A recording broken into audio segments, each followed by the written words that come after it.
Assalamualaikum warahmatullahi wabarakatuh.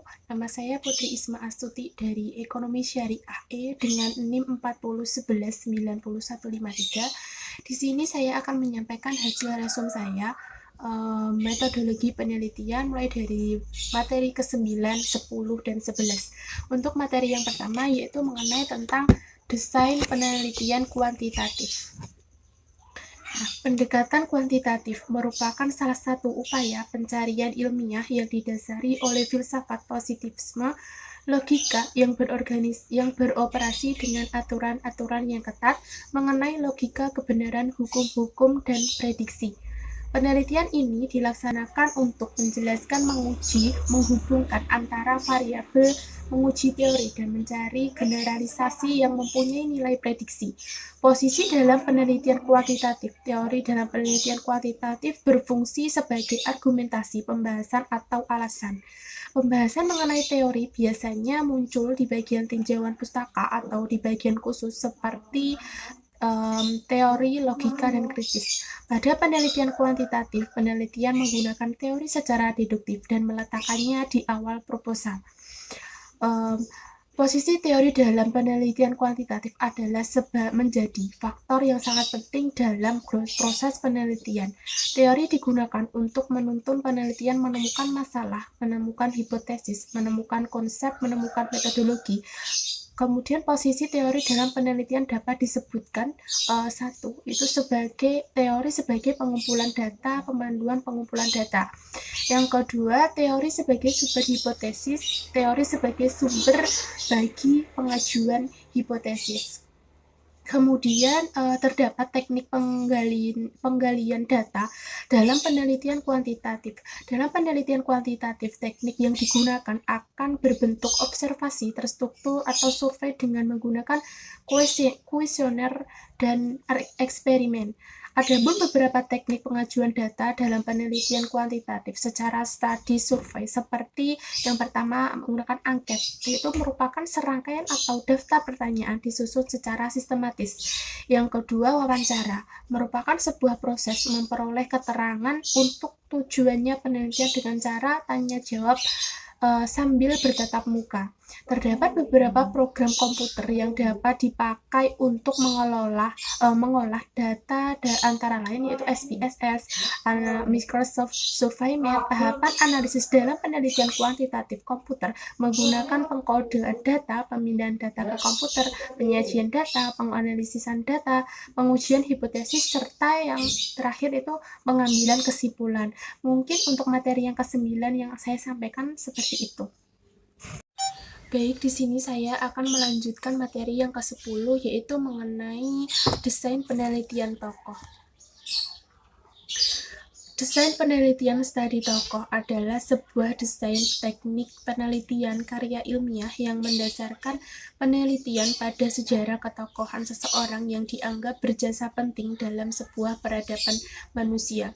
Teknik desain berfokus pada karya yang dihasilkan dan peneranan yang dilakukan dalam masyarakat, sejarah, kehidupan, dan biografi.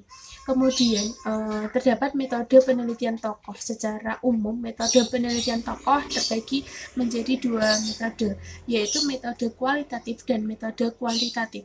Sedangkan metode yang sering digunakan dalam penelitian tokoh adalah metode kualitatif. Metode digunakan dalam pengumpulan dan klasifikasi data laporan, data yang dideskripsikan berupa data verbal yang mengungkapkan karakter tokoh tersebut.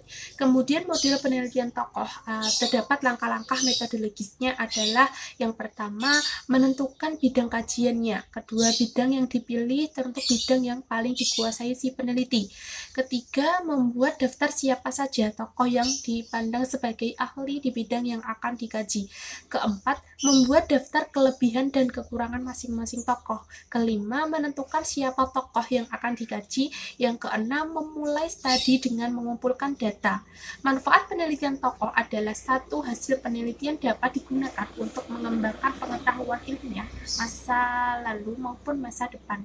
Yang kedua, hasil penelitian berguna bagi pemenuhan hajat hidup manusia, seperti mengembangkan apresiasi terhadap tokoh. Kemudian tujuan penelitian tokoh ini adalah untuk mencapai sebuah pemahaman yang komprehensif terhadap pemikiran, gagasan, konsep, dan teori dari seseorang tokoh yang dikaji. Mungkin dari kelompok yang dari materi ke-10 seperti itu. Baik, di sini saya akan melanjutkan resume materi yang ke-11, yaitu tentang plagiarisme. Plagiarisme sendiri merupakan tindakan pencurian atau kebohongan intelektual. Dalam Kamus KBBI mengartikan plagiarisme sebagai penjiplakan yang melanggar hak cipta. Dapat disimpulkan, plagiarisme merupakan tindakan pencegahan atau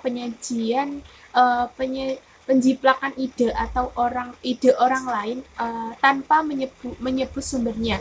Kemudian hukum mengenai plagiarisme dapat diatur dalam Undang-Undang Nomor 28 Tahun 2014 tentang Hak Cipta.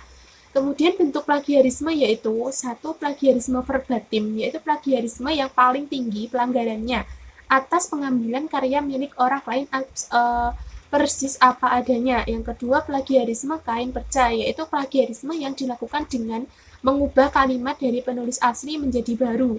Ketiga, plagiarisme kata kunci atau frasa kunci adalah plagiarisme hanya mengambil sejumlah kata kunci dari tulisannya saja. Yang keempat, plagiarisme parafrasa, yaitu plagiarisme yang dilakukan dengan mengubah kalimat penulis asli menjadi kalimat baru. Yang kelima, plagiarisme seksual, gagasan yaitu pelaku plagiarisme mencontek gagasan orang lain dan kemudian gagasan tersebut dituangkan kembali dengan menggunakan melalui rangkaian kalimat dengan kata kunci yang berbeda. Dampak plagiarisme yang harus kita waspadai yaitu yang dapat menyuburkan sikap malas. Yang kedua, sumber reputasi yang buruk. Yang ketiga, menghilangkan rasa percaya diri. Yang keempat, kita dapat tersandung hukum.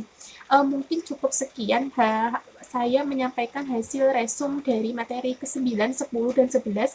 Mohon maaf bila ada kesalahan atau kekurangan. Wassalamualaikum warahmatullahi wabarakatuh.